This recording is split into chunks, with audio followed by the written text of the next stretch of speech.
you are on a board or commission? Committee. Okay. How many of you are chairs? Okay. And how many of you are supervisors, department heads, things of that sort? Okay. And some just employees? Or, okay. So we're with the city. I'm with the city, but they said we could come. Yes. Okay. Great. Yeah, I know last year they had me come, on my way home, they had me stop in Huntington and do it for Huntington City. We do these, the open public meetings portion of it, actually, that is a requirement that every board chair must assure that every member of every public public body receives training annually. I think the issue with the fraud, probably the state auditor is going to push to make sure that that's required annually as well. And a lot of this is also stuff that if you're part of a special service district, that there's required training of board members of special service districts that the state auditor has pushed, that a lot of this goes towards that training as well. So we're going to, as Mary said, we're going to cover open public meetings. We're going to look real quickly at the Government Records Act and what that means for you guys as board members. We'll look at the ethics acts that apply to us here in the state of Utah, and then we'll wrap up with talking about fraud. So we're going to talk about public meetings first, open public meetings. And so what we'll look at is the rules for conducting a public meeting, why you have an agenda and how you use it, what is a public hearing, because a public hearing and a public meeting are two very different things, and so we'll talk about that real quick. We'll also talk, in order to understand all of this, we'll also talk about your different roles in the legislative process, the administrative duties, and your quasi-judicial duties for some of you who sometimes act as a court and have hearings or appeals or grievances in front of you. That's considered quasi-judicial duties. And then we'll also, if we're going to talk about open public meetings, we'll also learn how to get people to yell and scream and disrupt the meeting, because if we don't get good training on that, they won't do that. And it makes it really fun if they're there. Right? I don't know how much of it you have here, but boy, it's in the Wasatch Front, it's just crazy. But every public meeting is a circus these days. And, which is interesting, because if any of you have worked on the private side or been in a business, worked for a large company, you know, when they make decisions as an organization, it's done like this. The CEO calls his management group together, and they get in a room, they close the door, and they talk about what they need to do, set a strategic plan, talk about budget, talk about performance of employees, and they make decisions, and they get done, and they walk out of the room, and they're done with their business. And they'll send some memos out to people to let them know what they've decided and what's going to be different, but that's how it's done. And it's pretty efficient. Most companies, if it's not, they go out of business. But as public agencies, we can't do it like this. We can't just get the management group together, get in a room, shut the door, and do our business. Because for government agencies, all our meetings have to be open to the public. We are doing the public's work, and therefore we are required to allow them to observe us as we do their work. So that they can, and the idea is, then they can judge our performance, and if they don't like the way we're performing, then they can not vote for us the next time that we're up for re-election or appointment. So because all meetings of public bodies must be open to the public, there's two things that we first need to know is we need to know what a public meeting is. We need to know what a public agency is, first a public body, and what a meeting is, so that we know whether or not the meeting needs to be open. So this is the definition of a public body in the statute. It's any administrative, advisory, executive, or legislative body which consists of two or more persons, is created by law or ordinance, which spends or is supported by taxes, and is vested with the authority to make decisions regarding the public's business. And when you look at these lists in the statutes, it's really important. This word "and" becomes real important, because that means all of these things have to be true before you're a public body. If it was an or, then it would just be any one of these things and you're a public body. So you need to be created by ordinance or law. So the county commission or the special district or something has to create you as a committee. You have to be either spend or be supported by taxes, and you have to have authority to make decisions. And what this does is it curtails the need to have open public meetings for ad hoc committees that you might have that are just going to research some information for you and report to you, but they're not going to advise you, and they are not going to make any decisions. Those types of committees are not subject to the Open Meetings Act because they don't meet all of these criteria. Does that make sense? And a meeting is the convening of a public body with a quorum, whether in person or electronically, where the purpose of that meeting is to discuss, receive comments from the public about, or act on a matter over which the public body has jurisdiction or advisory power. That's a meeting. There was just recently a couple of court cases that your neighbors were involved in where groups sued the county commissions for meeting with the Secretary of the Interior when he came here to Utah to visit some of our national monuments. And they claimed that because those commissioners went and met with the Secretary of Interior while he was here touring the monuments, that they were in violation of the Open Meetings Act because they didn't let every person who wanted to tag along with them and the Secretary of Interior. And the courts ruled, well, no, that was not a meeting because they were not convening a meeting as the county commission. They certainly didn't have jurisdiction or advisory power over the national monuments, or they wouldn't need the Secretary of Interior there, right? And so the fact that they accepted that invitation of the Secretary and went to and met with him and gave him information about the monuments and its impact on the county was not a meeting under this definition, is what the courts ruled. Okay. So always be considerate of that. Are you meeting under this definition, and are you a public body under this definition? If both are true, has to be open to the public. Okay. The exception to always having the meeting open is when you have a purely administrative meeting or you have a closed session of your meeting. A purely administrative meeting, be careful with that, but if you're meeting and you're simply having your supervisors come in and do reports on how their department has been performing, that's administrative. You're not making any decisions for the agency. You're just hearing information. That's a purely administrative meeting, and many counties will have those work meetings to get those types of reports from people, short of any advice, just a report, and those can be conducted without having it open to the public. Even if there's a quorum? Even if there's a quorum. Okay. But again, just be very careful about what you talk about in that meeting, and don't let their report start discussion amongst the members of the body of, well, then we've got to change our policy on that. Because as soon as they start talking about changing their policy, they're beyond an administrative meeting, and that needs to be open to the public. Okay, so the chair there needs to be good that we're going to listen to the report, guys.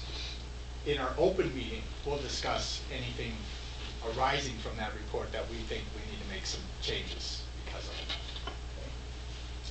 Okay. And then there are times under the Act that you can close a meeting and conduct your meeting, ask the public to leave. So when we talk about a closed meeting, and I hear that term all the time, we're gonna do a closed meeting on that. There really is nothing in the statute that allows a closed meeting.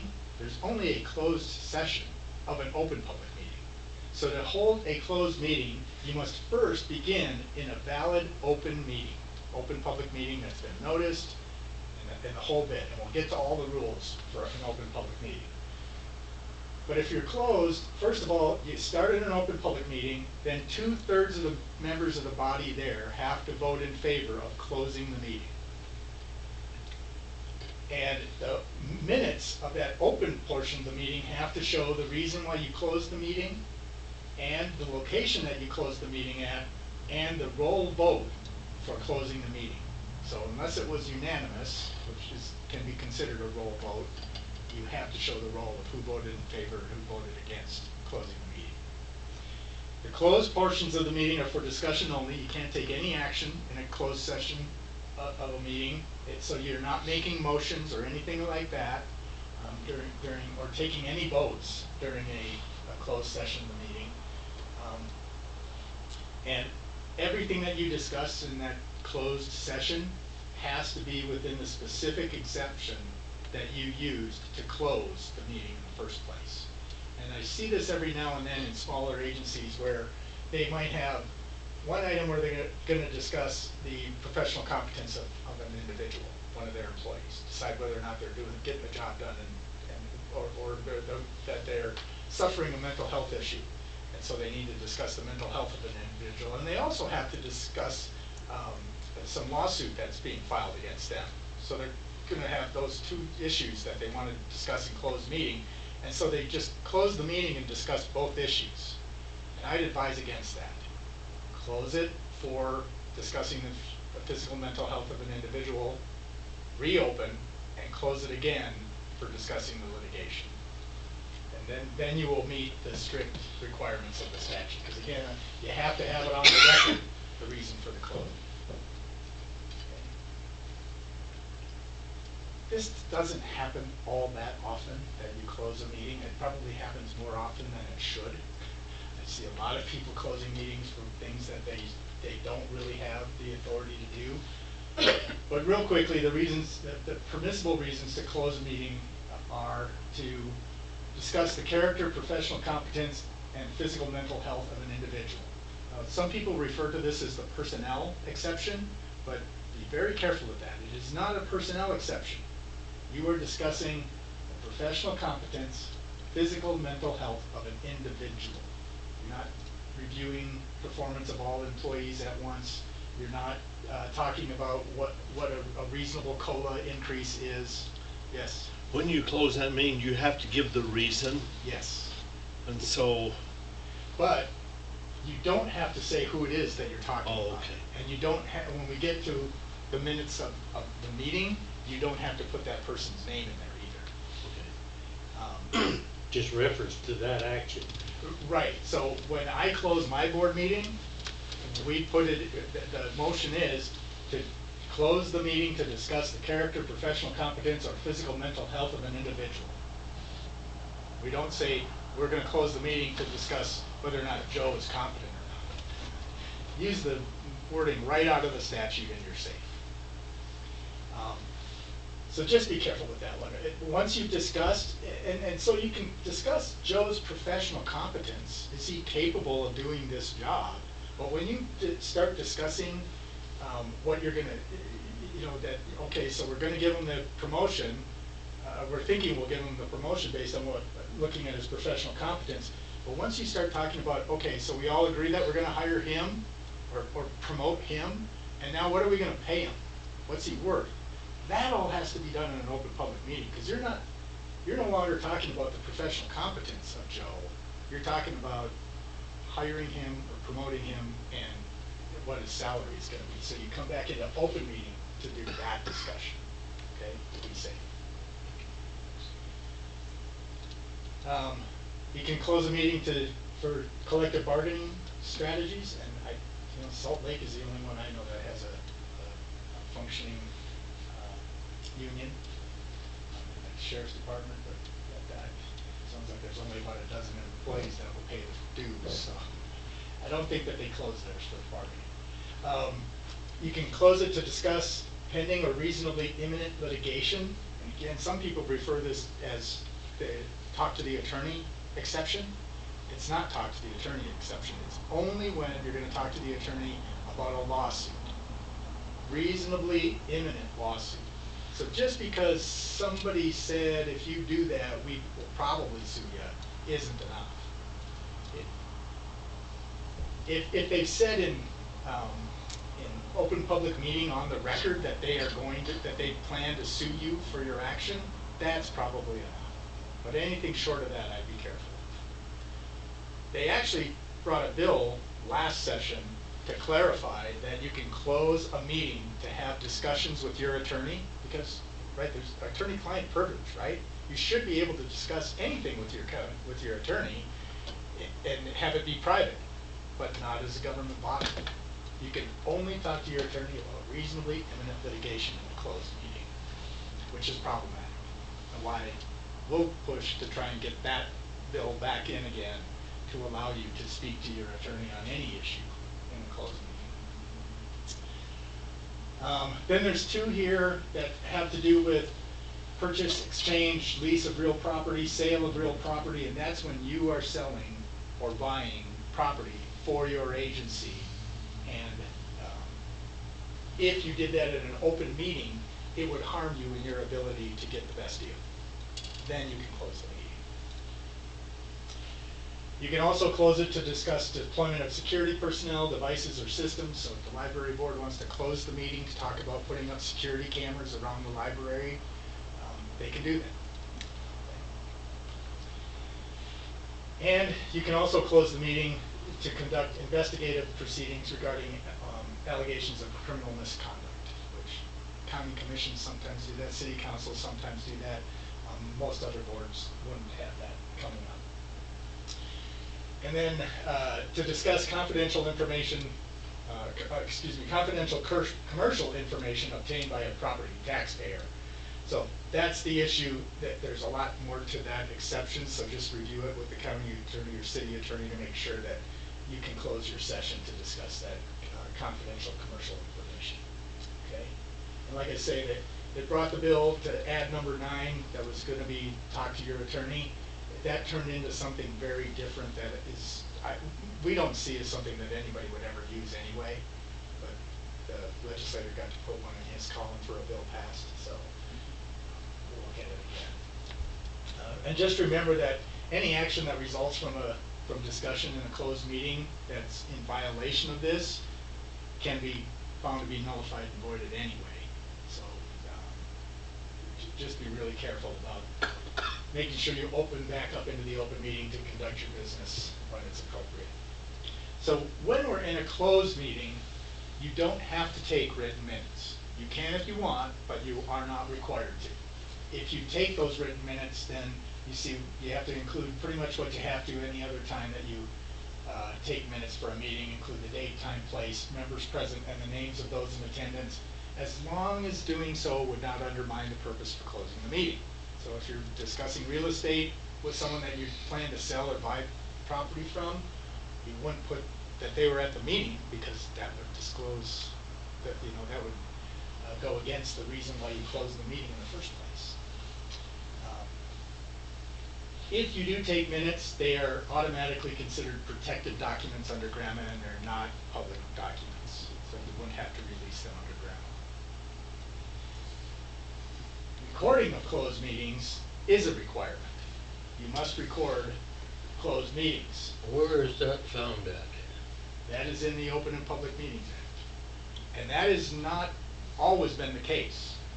So it's something fairly new that you may have received training in the past that you didn't, they didn't tell you that you had to record the meetings. Believe me, one of the reasons that they require that you get this training every single year is because this changes every single year. The Open Now, Meetings is this Act based on Robert's Rules of Order, or just No. on the legislature? Just on the legislature, yes. So the only exception to recording a closed meeting is when you close it to discuss that deployment of security personnel, devices, or systems. And in that situation, whoever is presiding over that closed session has to sign an affidavit that that's the only thing that they discussed, and they didn't discuss anything else. You can't alter or edit any of the recordings of that closed meeting, and that recording has to include the date, time, place of the meeting, names of the members present and absent at the closed meeting, and the names of any others present. Again, same thing that needs to go in the minutes. So you sound like a broken record when you do this, because when you close the meeting, whoever's chairing put on the record for the recording of the open meeting okay, we're closing the meeting now at 12:03 on Wednesday afternoon, the 15th of December, at the county courthouse. And then when you turn off the recorder, you turn the recorder back on to have a new file for the closed session, and now you have to say, we're meeting as the county commission in closed meeting for the purpose of discussing the mental health of an individual on Wednesday, December 15th, and go through the whole thing again, so that it's on the record on the recording for the closed session, so that when someone listens to that recording, they know what it's for. And who would listen to that recording of a closed meeting? A judge. When someone says, I think they discussed stuff they weren't supposed to in that closed meeting, you will have to give this recording to a judge who will listen to it, and if he hears that you discussed things that you shouldn't have, he'll make a couple decisions. He might release that recording, make you release it as public, so that everybody gets to hear everything you talked about, and he may void or nullify any of the actions that you took as a result of that wrongful closed meeting, okay? So. Can I ask you another question? Yeah. Sometimes why do we close the meeting?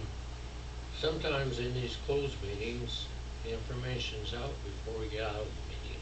I've been in several where it was out before we get out.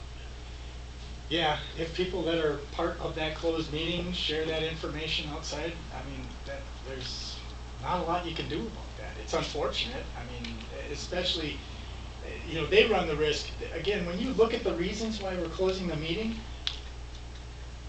in a lot of these situations, people have rights to keep this information confidential. And so that person that goes out and talks about what, yeah, boy, this guy we talked about in the closed meeting really is a nutcase. They stand the chance of being sued for the fact that they're maligning that person and things. So they need to be really careful with that. But certainly if you're, you know, again, you don't see that you get to have closed meetings on the budget. You don't get to do that. And so there's not a lot of things there that people would be able to leak to people for things that you shouldn't discuss in open anyway.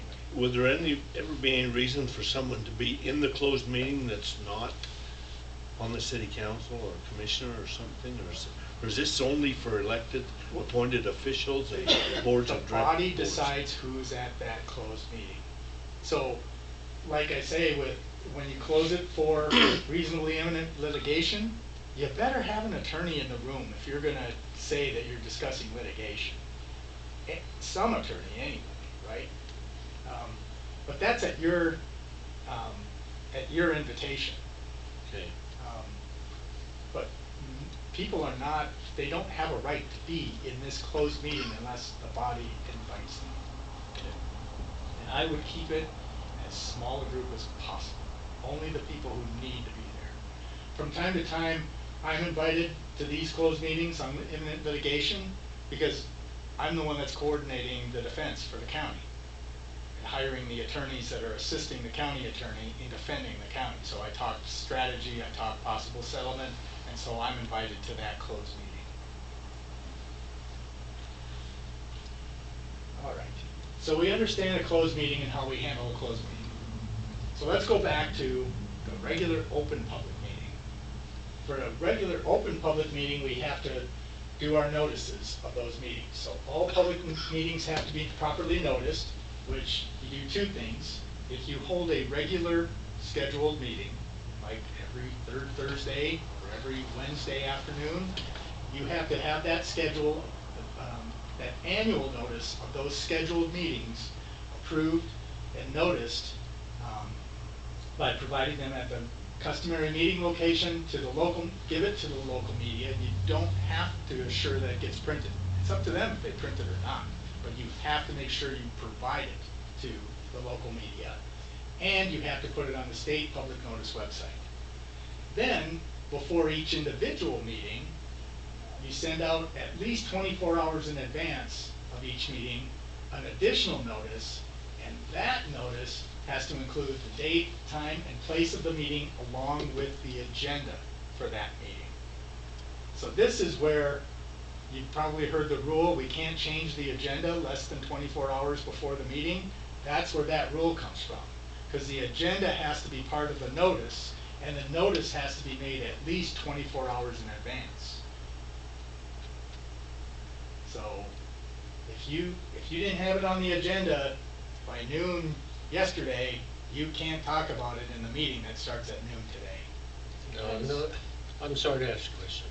That's okay, that's what we're here I for. understand by 2/3 vote you can change it. No. Under Robert's Rules of Order, yes, but not under the state law. Okay.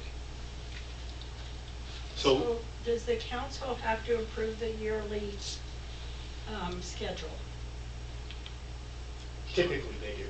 And you don't have to put a legal notice in the paper, you can just send it to the paper and say, this is our schedule? Yep. No? Public hearing is different. Public hearing, you must assure that it's in the local. The legal. newspaper. Yes. Okay, so we could put it on the state public notice website, send it to the paper, and they don't have to publish it. Right. Save us $30. That's because they have the right to print whatever they want to by the First Amendment. so you have to do all three of those every time? Yes. You have to post it where you're holding the meeting, you have to give it to the local media, and you have to put it on the state website. And when you go on the state website, you will fill out your agenda or attach your agenda on that state website. And that applies to the 24-hour notice also? Yes. Yeah. Okay. Now, But does that the media agenda- have to attend that meeting? What's that? Does the media have to be in that meeting? They don't, well, you have to allow them. You have to allow anyone to come and observe that meeting, yes.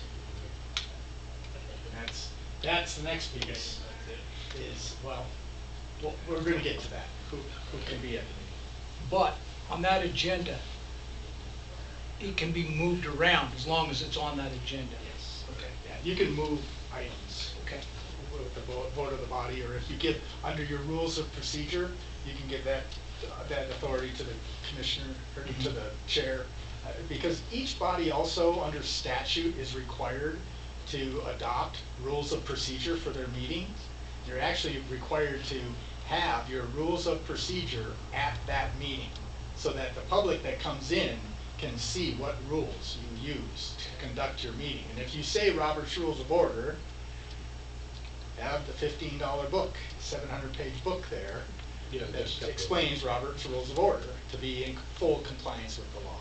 But there's a lot of things under Roberts that, if a city councilman wants to talk 5 times on the same issue, do you let him? No, How many times does he get to speak? one time. Really?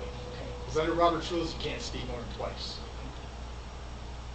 And I know a lot of county commissions that they go back and forth, and they're way out of compliance with Robert's rules. So if you're gonna say that, no Robert's rules. Now, when you talk about an agenda, and you notice on some agendas, they say other business at the bottom.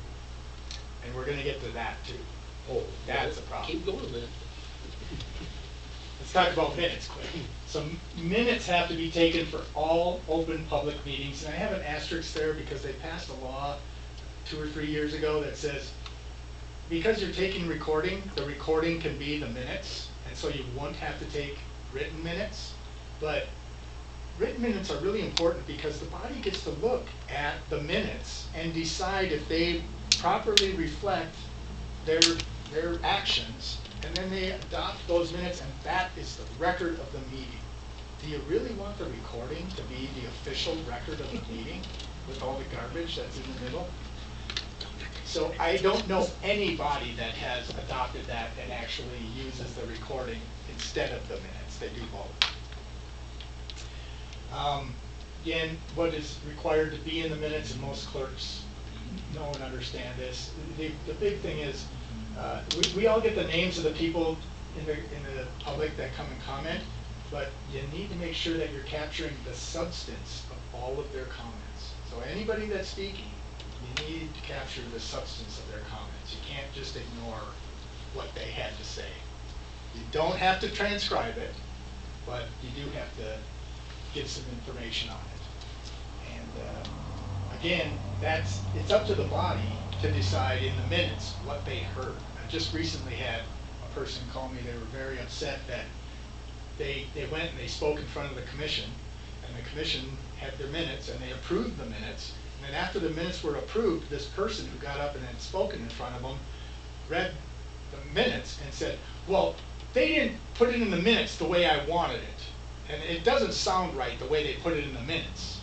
And I explained to them, that's what the commissioners heard you say. And so that's what they put in the minutes, and there's nothing you can do about that. That is the record of the meeting now. So just be very, as best you can capture what it was that they were trying to get across. Okay? And then anything that someone requests to be placed in the minutes. And the jury's out on who that is. Can just anybody come in and say, I want the dictionary placed in the minutes? I don't think so. Certainly, any of the members of the board or committee who say, I want this letter placed in the minutes, that becomes part of the minutes. Draft minutes have to be made available within a reasonable time of the meeting. And the one case that's come up so far, the agency had them draft minutes available in 10 days, and the court said, yeah, that's reasonable to have it within 10 days. If you're really small and have no staff, you might get a little bit more time. If you're bigger and have a lot of staff, you probably have to have them done sooner than that. Now, I just got one question from one of the people in the group last time. They said, so as soon as we've got the draft done in a couple of days, we post it on the website because we need to post it, right? I said, no, you don't have to post it. You just have to have it available if someone asks for it. If someone GRAMAs you for that recording, you have to have, or excuse me, for those draft minutes, you have to have them available within a reasonable period of time. Because in the past, most agencies would say, we're not giving you the minutes until they've been approved by the body. They changed this a couple years ago, and now you have to give them the draft minutes if they ask for the draft. Okay? One other question. Yes.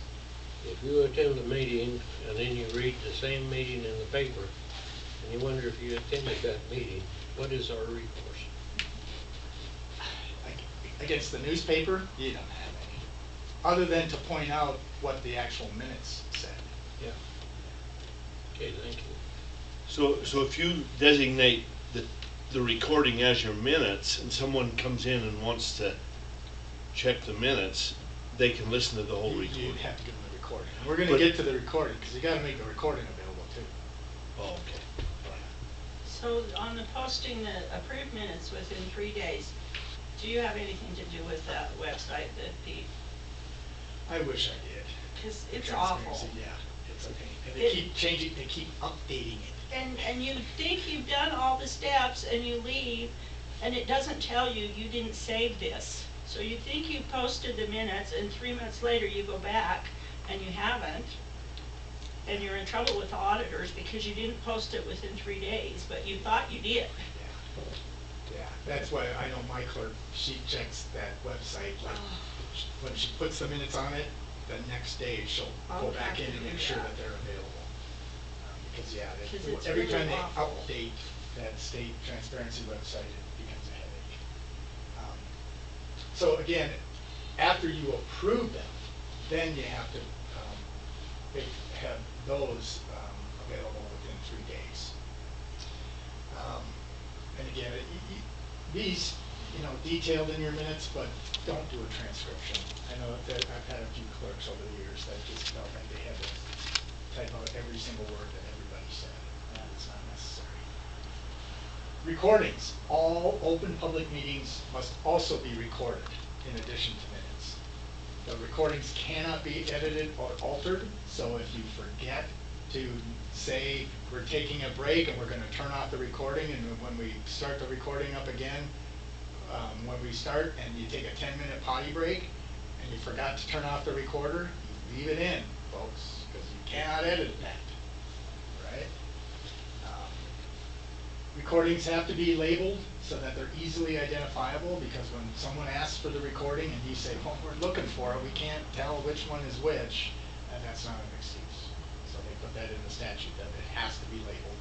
And the recording has to be made available to the public within 3 days of the meeting, if they ask for it. And you don't have to post it on your website if you don't want to. If you're getting lots of GRAMA requests, you can post it on the website, and then that's your answer to GRAMA. It's on the website. So I don't have to give it to you, because it's on our website. But those have to be available within 3 days. So just make sure, however you're recording the minutes, that you can get that downloaded and have it available to send out to somebody if they ask for it. If you hold electronic meetings, you let people call in to your meeting. And many districts and even city councils and commissions let their members call in for the meeting because they're out of town or at meetings. You can use phone, text, email, or any other electronic device. I see some districts now using Skype and Zoom and things like that to conduct their meetings.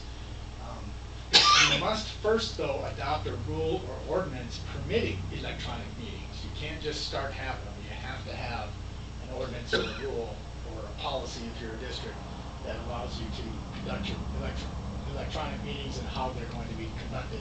And all the rules for it are in the Open Meetings Act, so when you write that ordinance, you've got all the language there. But you do have to identify an anchor location for an electronic meeting, which is usually the body's normal meeting place. The notice of the meeting must include the information on the electronic arrangements. So if you're going to let one of your board members call in, the call-in number, and the fact that they're calling in and how they're calling in should be on your, I just put it on my agenda, and then it's been made available. And then the anchor location must accommodate the public to be able to listen in, or where permitted, participate in that meeting. So if you just allow people to speak at your meeting, and you're conducting the electronic meeting, you have to allow them to be able to speak at the anchor location. Okay. The agenda must list each item to be deliberated at the meeting with reasonable specificity. So that's why we don't just say we're going to discuss zone change. You put in what lot are you considering a zone change, and what is it now, and what are you changing it to, so that people understand what it is that you're going to talk about. And the press, the media, has really done this over the years, that they want to know what you're going to discuss so that they can decide whether or not they're going to waste the time of sending a reporter to the meeting, right? And the general public needs to be able to look and say, decide whether or not they're going to go to the city meeting tonight. And the way that they decide is looking at the agenda to see what you're going to talk about. So again, and you have to have that within 24 hours. So an issue that's not on the noticed agenda cannot be acted upon at all, and it should not be deliberated either. So you shouldn't discuss it. So my question is, if you can't take action on it, you really shouldn't discuss it, because if you do, you may violate the Open and Public Meetings Act, and you also may be violating someone's due process rights if you let one side speak about an issue that wasn't on the agenda at a meeting, an open public meeting, and didn't let the other party that has another story know that you were going to discuss that at the open public meeting. That might be a violation of that person's due process rights that could lead to a lawsuit. That begs the question of letting people bring up issues and discuss things at the meeting that were not on the agenda. You don't have to let them. Absolutely not. Because we're in a public meeting, not a public hearing. And when we look at the statute, we have a public meeting. You are required to allow all members of the public to attend and observe that meeting. In the public hearing section of the statute, you must let all members of the public participate in that meeting. And they intentionally use those two different terms because observe is just that. They do not have a right to speak at your public meeting. That is solely at your discretion if you let the public speak at your public meeting. A public hearing, you must allow anyone who wants to speak to speak. You can limit that. Some put 3-minute limit, 5-minute limit, and you're okay to do that, but you must let them speak. You can't say, this has gone long enough, and so I'm done. We're not listening to the other dozen of you that are still in line there. You gotta hold it out and go as late as you need to. Listen to all of them in a public hearing. But a public meeting, you are not required to let the public speak. And in some situations, you are really getting yourself in trouble by letting them speak. We already talked about the agenda issue. That if somebody comes up and you have open public comment is what I see on some agendas. And it's disappearing over and over again. I know a lot of our counties are taking it off. Because, again, if they bring up something that's not on the agenda, the fact that they came to your meeting and they're yelling and screaming about something, they want you to do something about it, right? And you can't that night. So you're already in trouble. That they came, they spent the time to explain their problem, and you didn't do a thing about it. Well, you can't, or you violated the Open Meetings Act. And all you can do is let them vent. You can maybe have council members ask them to clarify some things for them and get more information, but that's it. As soon as one council member turns to another and says, well, that's a problem, we need to do something about that, you violated the Open Meetings Act, because now you're deliberating. And so, unless the chair is really good at shutting down that and keeping it just to getting that information from the person and not discussing it or deliberating over it, you're likely to violate the Open Meetings Act. We talked about the fact that depending on the issue, you might be violating someone's due process rights. But the other thing that comes into play here is that many of you serve in different roles, but in the same job. So Mayor, you have a legislative role when you pass ordinances. You have an administrative role when you approve permits under the ordinance. And you have a quasi-judicial role when somebody grieves the city over the decision that you made, and now you're going to determine whether or not the city made that choice correctly. And that's a quasi-judicial role.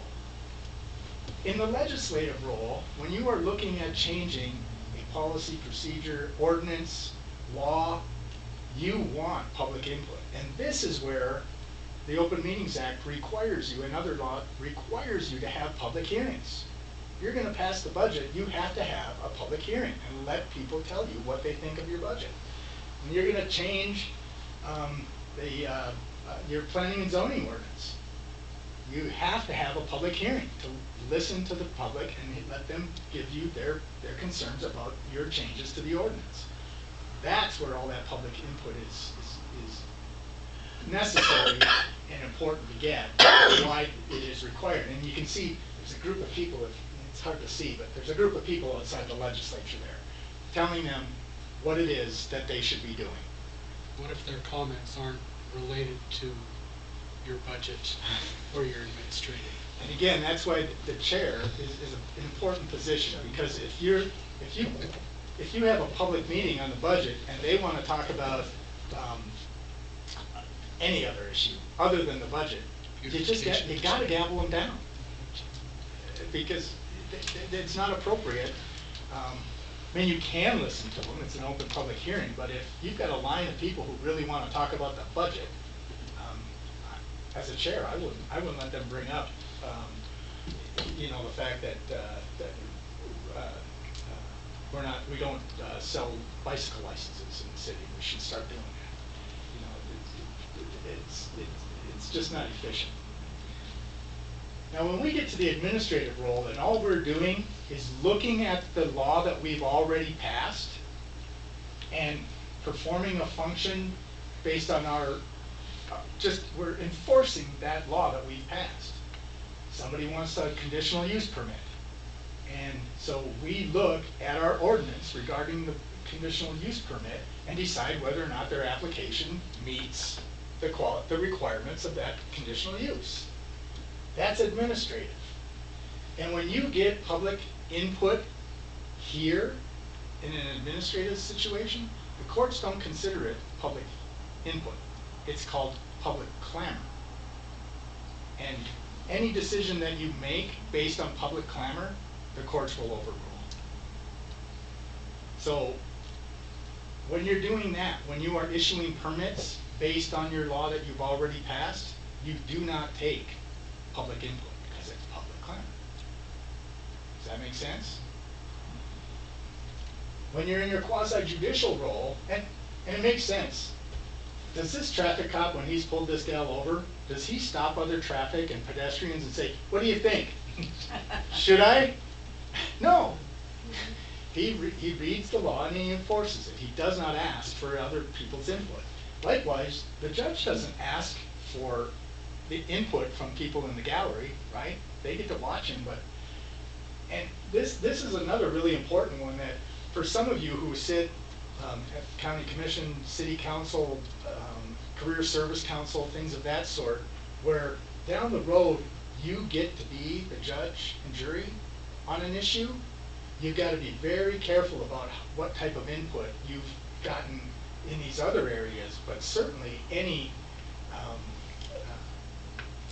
ex parte information that you get from the public regarding that. Because the only thing you should hear in that quasi-judicial duty or role should be at that hearing. And it should be from the parties that are, the true people who are parties to that issue, and not the general public. Does that make sense? Because that could be a violation of due process. So for those who think that they have the absolute right to speak at any meeting of the public body, they're just wrong. Because they don't have the right, and for these reasons, you don't want that input. The courts don't want you to take that input. Okay. But I know it's tough. And again, that's why the person who chairs these meetings really needs to know their stuff. And has to be willing to stop discussion when it's going in the wrong direction, so that you don't get your body in trouble. And that's why a lot of committees and boards will break up their agenda into those different areas, and they'll put all the administrative items together and very clearly label them. And this is the section we are not taking any input at all. If we're going to allow any input, it's going to be down here when we discuss legislative issues. And again, most of the time those are going to require a public hearing, so they get to talk. But what happens when they show up for this public hearing and you've got a sexy thing on the administrative list? They want to talk about it, right? They're there anyway.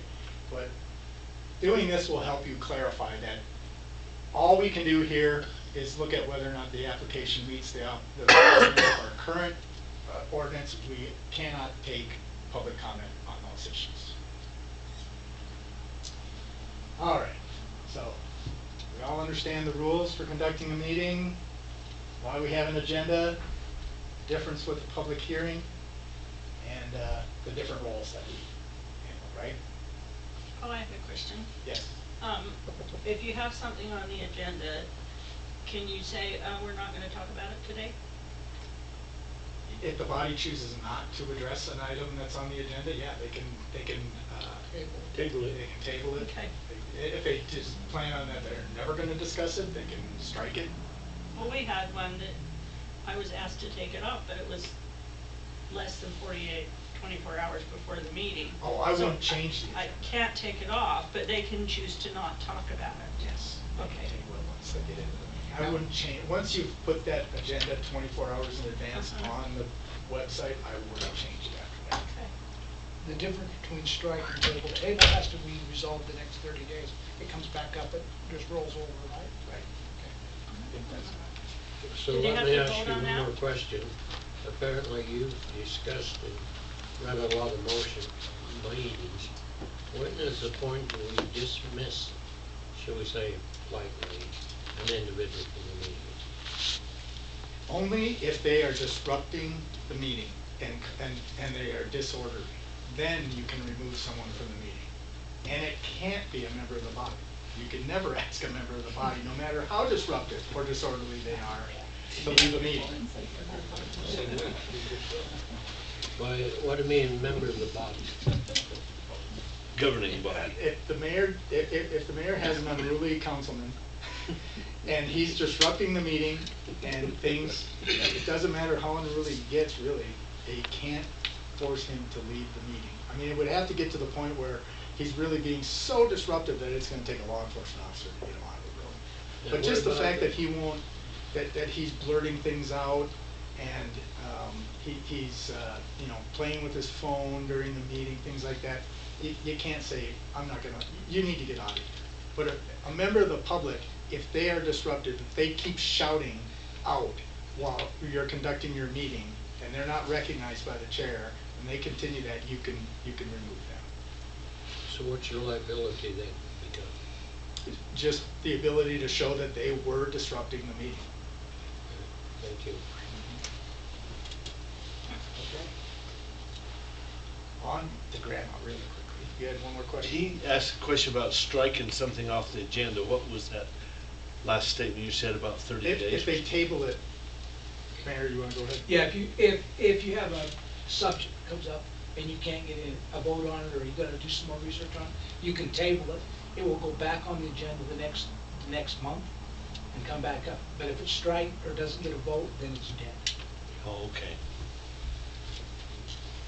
So GRAMA is the Governmental Records Access Management Act, and much like the Open Public Meetings Act, it just it's the same thing, only with records. So any record that the government has in its possession and maintains is considered to be a public record, available to the public, unless it meets the requirements to be considered a restricted document, okay? So just with considering the time that we have available, I'm gonna go over this stuff really quick. The 4 things that GRAMA does is it requires you to classify all the records that you keep. It requires you to maintain records under a retention schedule, and that's important to all of you, that once you get a record from someone as a government official, you need to maintain it under the retention schedule. So you get an email from a person on an issue at the city or in your district. Once you've received it, that record needs to be maintained. You don't just delete it off your phone. You need to get it to the city, or you keep it. But it is a public record now, and it needs to be. It may be protected, but you still need to maintain it. You need to provide records access to the public and media, and you need to provide for an appeal or review process for dissatisfied persons. So if you're part of a district and you don't have a process, a policy on, if somebody makes a GRAMA request and they don't like our response, how do they appeal it? You need to have that in place. So if you have an email sent to you at your city or county, that becomes That part of becomes a public- record that you public need. record, right. Yeah. Now, if that goes to your personal email, that personal email becomes public record. It can, and that's why if your agency gives you an agency email, make sure that's who people are sending you agency business emails to, and not your private phone. Because once it's on your private phone, and that's the only place it is, now your private phone is subject to being reviewed. And everything on it. Yeah. So, How long do you need to maintain this? in accordance with your retention schedule.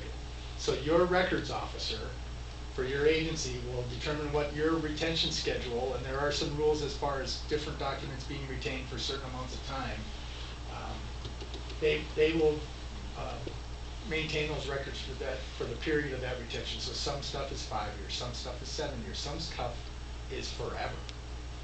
And the important thing about the retention schedule is, if you say that you're gonna keep it for just 3 years, destroy it after 3 years. That's what your attorney's gonna tell you. And the guy who pays the legal bills, that's what I'm gonna tell you. Don't have that evidence any longer than you absolutely have to. And sometimes it's to your benefit, sometimes it's not. But if you put it in your retention schedule that it's 3 years, destroy it after 3. And you smaller agencies, districts, I'm part of an interlocal. We have a retention schedule that after it's in our office and it's 2 years old, we send it to archives. And it's the state's problem from then on out. And they have to deal with the GRAMA requests. They keep it for free. I have no cold storage costs. It's great. So consider that. All right. So that's GRAMA. And again, every agency has to have a records officer identified that takes the state training every single year and knows how all of this works. So just make sure that you've got that person and that they know what they're doing. All right. Let's talk ethics next. So when the legislature first started passing these ethics laws, they put this language regarding their intent here. And it's interesting that they made it very clear in the intent language that they do not intend to deny any public officer or employee the opportunities available to all other citizens of the state to acquire private, economic, or other interests, so long as it doesn't interfere with their full and faithful discharge of their public duties. So you don't have to walk away from your business in town to serve on your board or commission. You don't have to not purchase property or own property anymore because you're an elected official. But you do need to be careful that those personal opportunities and businesses do not interfere with you faithfully performing your duties as a public officer. And that's what these ethics laws are all about. So, because I might have some people outside of the counties at these, and because I do this for some cities from time to time, you'll find these acts. The Municipal Officers and Employees Ethics Act is in Title 10, along with all the other municipal code. County Officers and Employees Disclosure Act is in Title 17. Then there's the Public Officers and Employees Ethics Act, which covers all state employees and all special service districts, local districts, and interlocal agencies and agencies of the state. They all require the same, pretty much the same disclosure and prohibit the same activities. So I'm going to hit that, but the fact that I'm from the counties and you're from the city, it's very, very similar, okay? We're also going to look at prohibiting employment of relatives, the Utah Procurement Code, and offenses against the administration of government, because they all go towards ethical issues that you are limited on by statute. So the ethics laws first. In the ethics laws, there are certain things that require you to disclose your conflicts of interest, and there are certain things that are absolutely prohibited. When we talk about disclosure of conflicts of interest, we're talking about anything that you have in your personal life that may be in conflict with your requirement to perform faithfully and perform your job duties and your independence of judgment in your government capacity. Okay? So that's pretty broad, but again, if something that you have in your private life or private business can be impacted or can impact what's happening in your department or your district or your city that you are performing for, that is a conflict of interest. The statute also talks about any actual or potential conflicts of interest. So this is where you may have you may own some property, you may run a business that right now there is no conflict of interest. But because of the type business it is, there's likely to be a conflict in the future. You need to disclose that conflict now because it's potential. Other people consider this, the word potential, to mean that, hey, it could be, if all the stars align, it could be a conflict. So because they use that word potential, I just say, just disclose everything. The businesses that you're part of, the properties that you own, the investments, if you have an investment in a piece of property at the exchange or the interstate, just disclose it. And that way, if it ever comes up and somebody says that's a potential conflict, yeah, but I disclosed it, so I'm good. All right? So, the first thing that you would have to disclose is personal investments in a business which creates a conflict. So you have a substantial, a personal investment which is more than $2,000 interest in a business that is in conflict with your position with the government agency that you belong to. So, a commissioner that owns an IT business, and they work for a law firm that regularly sues government agencies. Something of that sort, where their personal investment conflicts with what they're doing for the government, that you need to disclose. You can have that conflict, but you got to disclose it. Being compensated for assisting someone with a transaction with an agency, you must disclose, which is kind of interesting that this isn't under the prohibited acts, but someone can actually pay you to help them conduct a transaction with the agency that you work for, and as long as you disclose it, that's okay. I don't know that I'd go that far, but even if you're not being compensated for it, if you're helping someone along the process, you're on the Planning and Zoning Commission and your neighbor wants you to help them with that permit because you know all the ins and outs and you're on the Planning and Zoning Commission, if you're going to help them out at all, disclose it. That, hey, this guy's my neighbor, I've been helping him with this. I helped him fill out his application. Then you're safe. Participating in an official transaction with a business the officer or employee has an interest in without disclosure. So you have an interest in a business that is now doing business with your agency. You need to disclose that.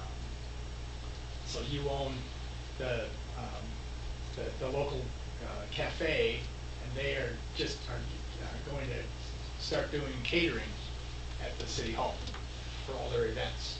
You need to disclose that. So those are the things that you need to do disclosure on. And for the different things, the disclosure is different. Some of them you are required to disclose every year in January in writing. Others you're required to disclose in January and disclose each time that that issue is discussed at a meeting that you're at. My recommendation, unless you want to every single time go to the statute and read it and determine what you have to do for disclosure, is just disclose everything on your January conflict of interest statement that the agency has you fill out. And when that issue comes up, every time it comes up, just remind the rest of the group, hey, you remember that this is my brother's shop, right? Just want to, for disclosure purposes, I want to make sure you know that. Okay, now we get to the prohibitions. You may not disclose or improperly use controlled, private, or protected information that's acquired by reason of your position. So we talked about GRAMA and all the stuff that's open public records. All the stuff that's not open to the public, that's restricted. If you use that information improperly and for your own personal use, you violated the ethics statutes. You just absolutely cannot do it. So my recommendation here is, if you need information that you have access to at your agency, fill out a GRAMA request like anybody else would, and then you're safe. But if you just hit print on the computer you may be in trouble here. And we'll look at the penalties. They're pretty stiff for just simply hitting the print button. Also, if someone hires you to get this protected information and give it to them as their new part-time employee, they are also in violation of this statute. The other thing that you're prohibited from doing is using your position for economic interest or special privilege. So you're going to use the fact that you are on that committee or commission to get special privileges from a business in town, or some economic interests they're going to pay you for the fact, and then you seek that out because you're on the commissioner committee. That is a violation of the Ethics Act as well. Okay, and it's special privileges for yourself or others. So even if you're trying to get special privileges for your spouse or children or business partners, still would be in violation of this section of the statute. You also cannot require a donation payment service to the government agency in exchange for an approval. So someone comes to you and they want approval for some form of a permit or other type of approval, and you say, well, that's fine, but you know, we have the big 4th of July celebration and it's getting really costly.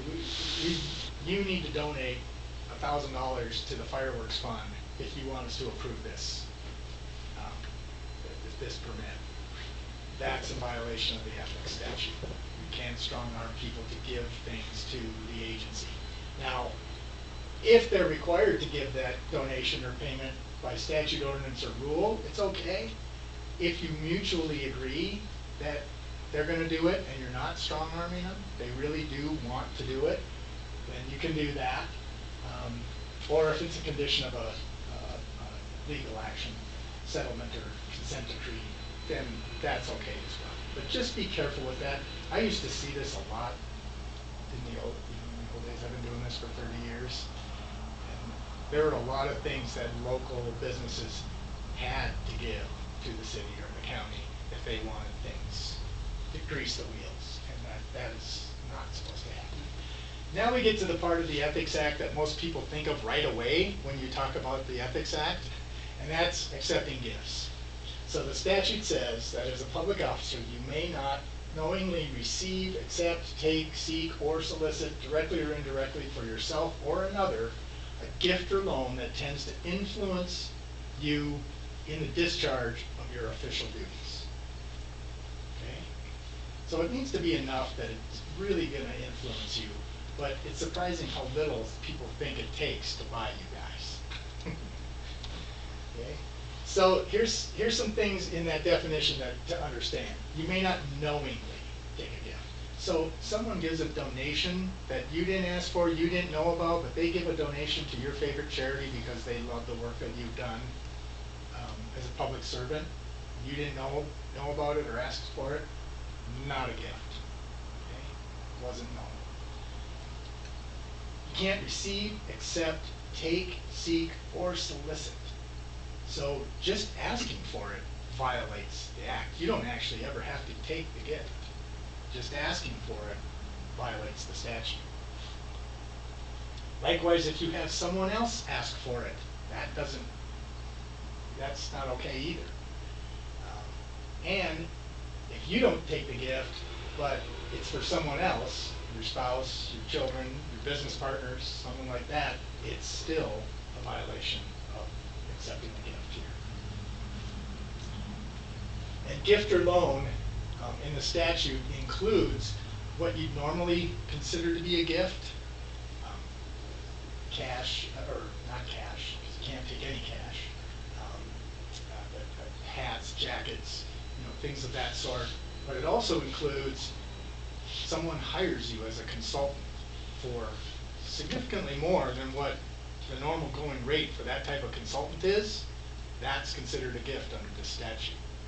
Or someone gives you a loan at a rate below what is normal, that is also considered a gift under the statute.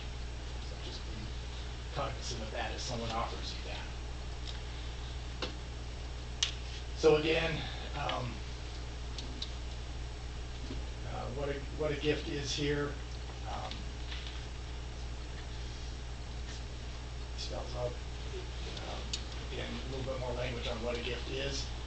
But in the statute, they also identify specifically what is not considered a gift. So an occasional, non-pecuniary, which is cash or cash-like. So you can never take cash. You can never take a cash gift card, an Amex cash card, Amazon cash card. You cannot take that ever in any amount as a gift. But you can occasionally, if it's not cash or cash-like, take a gift that's of value less than $50. Okay? Unless it's an award publicly presented. So they give you a really nice watch at an open public meeting in recognition of all your years of service. And they award that to you in public. That is not considered a gift. A bona fide loan made in the ordinary course of business is not considered a gift. And a political campaign contribution is not considered a gift, because remember, this is written by the legislators who need to get reelected, so they can take campaign contributions, and it's not a gift. The other thing that's interesting is inducing someone to commit any of these violations is also a violation. So when your workmates come to you and say, hey, all of us are taking the gift, so let's all of us take the gift, and then it'll be okay, right? That person is violating the statute, because they cannot induce you to violate the act. Okay? The penalties. Statute says if you violate any of these things in the ethics statute, you shall be removed from office or employment. Shall. This is not one where if it's an employee that did it, or a supervisor, that the county or the city has any say. They have to be terminated. Removed from office when you're elected, that's a tough one, right? We know that from some things that have happened up north the last couple of years, but it's also a Class A misdemeanor to a felony depending on the size of the violation that you've had, that you have to deal with. Now, in this section that spells out the penalties, it says, you know, if your conduct that's in violation of the Ethics Act is also chargeable under 76.8.105, then we're going to forget about this, and you don't have to worry about these misdemeanors and felonies. Well, that's because 76.8.105 is the bribery statute. So when that gift becomes a bribe, you won't be in trouble with the ethics, but you're going to be in trouble here, which is now it's a felony. And the difference between a gift and a bribe is, remember, a gift was something that might influence you and your decision making. A bribe is when there's an understanding that for that gift, whatever it is, you are going to make a certain decision for the person giving you that gift. And now that's a bribe, and now you're talking about a felony. Okay, so be aware of that. And with bribes, very careful. You need to be very careful with these, because again, when you're accused of having taken or asked for a bribe or being offered a bribe, understand that you cannot use as a defense that you weren't qualified to act the way the person was bribing you to. So they may have said, "I'll give you $100 to vote on that permit in my way," and you're not even going to vote on the permit. Doesn't matter. You take that $100, that's still a bribe. If at last minute you decide not to vote the way that they paid you to, you're still guilty of a bribe, even though you ultimately didn't do what they bribed you to do. And if you wait until you're out of office to take the bribe, but you did all the things knowing that you were going to get the bribe after you're out of office, still a bribe. You're still guilty of a second to a third degree felony, depending on the size of the bribe that you took. Okay? Now, the bribery piece is in the offenses against administration of government. And that section of the criminal code talks about not only bribes, but also the use of public funds for personal use, the use of public property for personal use, and the failure to keep public funds or property. And they are all very important. And I know with the counties, it was a big issue last year when HB 163 was passed that said any use of public property for personal use, no matter how large or small, is a felony. And so we all had to get to work very quickly passing new policies on what was authorized personal use and what was not authorized personal use. But no one understand that right now, for any employee or officer of a public agency to use that public equipment for personal use, for it to be authorized and not a violation of the statute, the property has to be required for the employee to fulfill their public duties. So it has to be a piece of equipment that they use to do their job, first of all. The primary purpose has to be to fulfill their public duties. So it can't be a piece of equipment that they really don't use very often for work, but they're going to use it a lot for personal. The example there that the state auditor pushed this bill for was there were some districts in the Wasatch Front that would give all the members of their boards iPads, and they only met 4 times a year, but they had this iPad available to them for personal use all day, all year long. It's like their personal iPad. And so that's why this is here, is they got to use it more for work than they use it for their personal use. And the personal use has to be authorized in writing in a written policy. And when they're using it for personal use, they have to use it lawfully. Okay? It includes minimal, incidental, and infrequent use, but our concern with that is it didn't use the term that we all generally use, which is de minimis and defined by the IRS. And so that caused some problems too. There is a bill open already that we at the association are working on. I read through the draft language today to clarify this, allow for de minimis use that's not a violation at all of the statute, and also smaller violations would just be misdemeanor infractions rather than everything being a felony. But watch this very closely. I mean, personal use of the public equipment is something that those at the AG's office and the state auditor's office are watching very closely. Because, right now, the violation, if you violate that, it's a felony and you're disqualified from holding public office. It's not just that you're terminated from your current employment. You can't go to work for any government agency. So, pretty strong. As that statute or bill came last year, doing research, we found that there's already a section in the Civil Code about personal use expenditures in Title 11. And we didn't realize until we looked at that what that requires is anytime that you do use public funds for personal use with the intention that you're going to reimburse the county, city, or district, that's fine, but you must pay a mandatory 50% administrative penalty when you reimburse them. And many of us did not know that. So that's another piece that we're trying to get changed in the legislation this year, that it would allow you to charge up to a 50% administrative fee. So that's something to watch coming to all of you, that you would set what your administrative fee would be when you have employees reimburse you for personal use. Okay.